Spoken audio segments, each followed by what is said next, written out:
আচ্ছা, এই পরিবারে এমন কোনো মানুষ আছেন কি যে আমাকে এই কথাটা দিতে পারে? পারে দিতে? হ্যাঁ। না,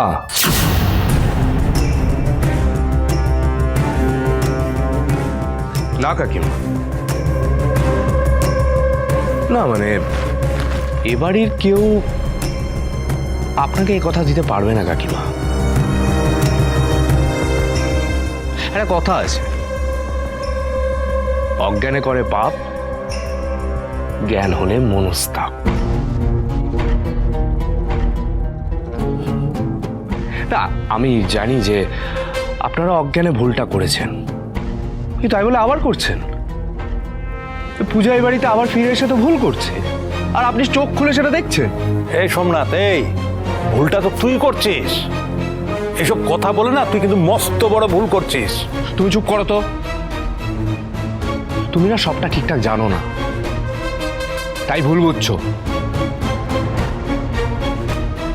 তোমার মেজ ছেলে তোমার পূজা মাকে যে ডিভোর্স অ্যাপ্লিকেশনটা পাঠিয়েছে সেটা জানো তুমি?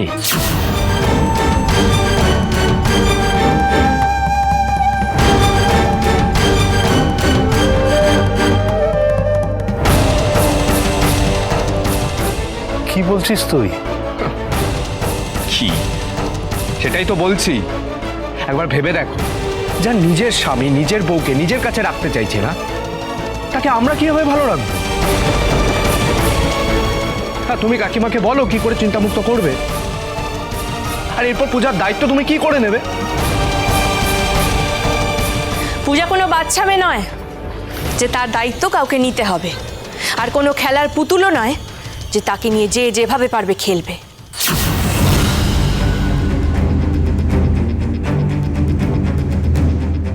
আপনি বরং একটা কাজ করুন, আমাকে নিয়ে ভাবনা ছেড়ে দিন।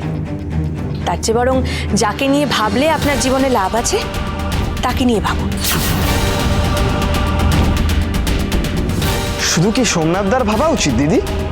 না না, জামাইবাবু ঘরের যে অবস্থা করেছে, যা দেখে এলাম, তারপর তো আমার মনে হয় যে এই বাড়িতে ফিরে আসা নিয়ে তোর অন্তত একবার হলেও ভাবা উচিত।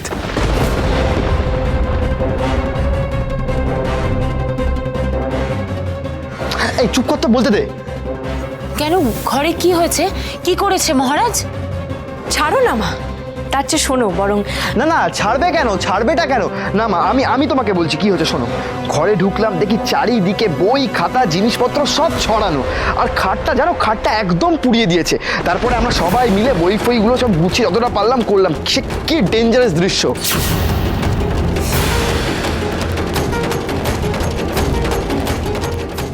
পুড়িয়ে লন্ডভন্ড করেছে মহারাজ? আর তবে আর বলছি কি? শুনলেন? শুনলেন কাকিমা? আগে আমার গায়ে হাত তুলতো, এখন তো ঘর পোড়াচ্ছে, এরপরে সারা বাড়ি ভেঙে দেবে। আর আপনি জিজ্ঞেস করছে আপনার মেয়ে এখানে সুখে থাকবে কি?